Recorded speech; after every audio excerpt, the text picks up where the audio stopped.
Hello. അപ്പോൾ ഇന്നലത്തെ എപ്പിസോഡിൽ നമ്മൾ ജാസ്മിനെയും ജിൻഡോനെയും ഒക്കെ നിർത്തി ചോദിക്കുന്നതാണ് കണ്ടിട്ടുള്ളത്. അപ്പോൾ അതിൻ്റെ സാറ്റർഡേ എപ്പിസോഡിൽ വൈൻഡപ്പ് ചെയ്യാനായപ്പോൾ കാണിച്ചത് ജിൻഡോനോടും ജാസ്മിനോടും എന്തെല്ലാം ചോദിക്കാനുണ്ടെന്ന് പറഞ്ഞിട്ടാണ് മോഹൻലാൽ കാണിച്ച് സ്റ്റോപ്പ് ചെയ്ത് പോയിട്ടുള്ളത്. അങ്ങനെ സൺഡേൻ്റെ എപ്പിസോഡ് വന്നപ്പോൾ ഇവരോട് ചോദിച്ചു. അപ്പോൾ നമ്മളൊക്കെ വിചാരിച്ച് ഞാനടക്കമുള്ള ഓഡിയൻസൊക്കെ വിചാരിച്ചത് നല്ല രീതിയിൽ ക്വസ്റ്റ്യൻ ചെയ്യുന്നൊക്കെയാണ് വിചാരിച്ചത്. പക്ഷെ ഒന്നും ഉണ്ടായില്ല കേട്ടോ. സാധാ ഒരു നോർമലായിട്ട് ചോദിക്കുന്നത് പോലാണ് മോഹൻലാൽ എല്ലാം ചോദിച്ചു പോയിട്ടുണ്ടായിരുന്നത്.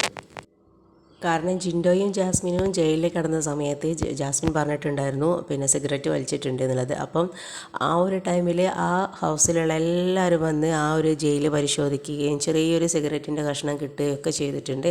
പക്ഷേ സ്മെല്ലുണ്ട് എന്നൊക്കെ പറഞ്ഞ് ജാസ്മിൻ ഭയങ്കര ഷോ കാണിക്കലായിരുന്നു. പക്ഷേ അത് പിന്നെ മോഹൻലാൽ ഒന്നും ചോദിച്ചില്ല. കാരണം ആ സിഗരറ്റ് വലിക്കുക ആ ഒരു ആറ്റിറ്റ്യൂഡാണ് എടുത്തിട്ടുണ്ടായിരുന്നത്. പക്ഷേ അതിനുവേണ്ടി മറ്റുള്ളവരെ സമയം മെനക്കെടുത്തിയതോ അതിനെപ്പറ്റിയൊന്നും ജാസ്മിനോട് ചോദിച്ചിട്ടുണ്ടായിരുന്നില്ല. അതൊരു വലിയ മട്ടിലങ്ങോട്ട് വിട്ടതാണ്. പിന്നെ സെക്കൻഡ് വൺ എന്ന് പറഞ്ഞിട്ടുണ്ടെങ്കിൽ ആ ഒരു കിടന്നപ്പോണ്ടായ ഇഷ്യൂ, അതും ലാലേട്ടൻ ചോദിച്ച് ജാസ്മിനോട് മാറിക്കിടന്നാൽ പോരേനോന്ന്. അതൊക്കെ നോർമൽ എന്താ പറയുക, ഒരു സാധാരണ ഒരു സംസാരിക്കില്ല, അതേപോലെയാണ് ചോദിച്ചിട്ടുള്ളത്.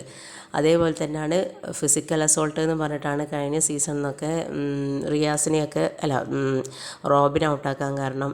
പിന്നെ എന്താ പറയുക, ഫിസിക്കൽ അസോൾട്ട് പാടില്ല എന്നാണ്. അപ്പോൾ ജാസ്മിൻ അടിച്ചിട്ടുണ്ട് ജിൻഡോയെ, പക്ഷേ വലിയൊരു അടിയൊന്നുമല്ല. നല്ലോണം ദേഷ്യം വന്നിട്ട് ജാസ്മിൻ കൺട്രോൾ ചെയ്ത് അടിച്ചൊരു അടിയാണത്. പക്ഷേ അങ്ങനെ നമുക്ക് ഒരു വലിയൊരു അടിയായിട്ട് തോന്നില്ല. അപ്പോൾ അതും ചോദിച്ചു. അപ്പോൾ ഒന്നിനും ഒരു എന്താ പറയുക, ഒരു വാണിംഗ് കൊടുക്കുകയോ ഒന്നും ചെയ്തിട്ടില്ല. പക്ഷേ ഇതൊക്കെ നേരെ ഓപ്പോസിറ്റ് ജിൻഡോ എന്നുണ്ടെങ്കിൽ ആ വീട് ഒന്നായിട്ട് എല്ലാവരും തിരിച്ചു വെച്ചിട്ടുണ്ടോ. കാരണം അങ്ങനെ ജിൻഡോൻ്റെ സൈഡിൽ നിന്ന് എന്തെങ്കിലും ഒന്നും ഉണ്ടായാൽ തന്നെ ഭയങ്കര ടീമെല്ലാം ഒന്നിച്ചിട്ട് ജിൻഡോനെ മാത്രമായിട്ട് ഒറ്റപ്പെടുത്തിയിട്ട് ഭയങ്കര സീൻ ഉണ്ടാക്കലാണ്. ശരണ്യൻ്റെ മുടി പിടിച്ചു വലിച്ചെന്ന് പറഞ്ഞിട്ട് അത് ശരണ്യ പിന്നെ ജിൻഡോ അല്ല പിടിച്ചു വലിച്ചത്. അത് ലാലേട്ടനും മനസ്സിലായിട്ടുണ്ട്. പക്ഷേ എന്നാൽ ഇവരാരെങ്കിലും ഒരു സോറി പോയി പറയുക ഒന്നും ചെയ്തിട്ടില്ല. അപ്പോൾ ഇവരെല്ലാവരെയും ടാർഗറ്റ് എന്ന് പറയുന്നത് ജിൻഡോ ആണ്. ഇവർക്ക് മനസ്സിലായിട്ടുണ്ടെങ്കിലും ജിൻഡോക്ക് പുറത്ത് നല്ല സപ്പോർട്ടുണ്ട് എന്നുള്ളത്. കാരണം ഇവരൊക്കെ ജിൻഡോനെ മണ്ടെന്ന് വിളിച്ചതാക്കിയിട്ട് ജിൻഡോക്ക് അതൊന്നും വല്ലാതെ ഏശിയിട്ടൊന്നുമില്ല. എന്താണെന്ന് വെച്ചിട്ടുണ്ടെങ്കിൽ ജിൻഡോൻ്റെ ഒരു ഇതെന്ന് പറഞ്ഞാൽ മാക്സിമം കണ്ടൻറ്റ് അങ്ങോട്ട് ഇട്ട് കൊടുക്കും. പക്ഷേ ജിൻഡോനെ ആരെയും ചൊറിയാൻ വന്നാൽ ജിൻഡോ ഒരു പാവത്തിനെ പോലെ നിന്നിട്ട് ഓഡിയൻസിൻ്റെ ആ ഒരു സപ്പോർട്ടിങ്ങാണ് ജിൻഡോക്ക് കിട്ടിക്കൊണ്ടിരിക്കുന്നത് അതിലൂടെ.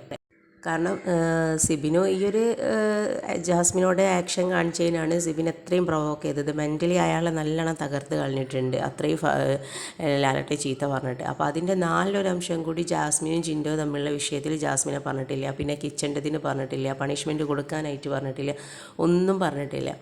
അപ്പോൾ അത് എന്തുകൊണ്ടാണ് നമുക്ക് കാണുന്ന ഓഡിയൻസിനൊക്കെ മനസ്സിലാവും എന്താണ് അങ്ങനെ ആ ഒരു പിന്നെ രണ്ടാളോട് രണ്ട് നയം കാണിക്കുന്നത് എന്നുള്ളത്.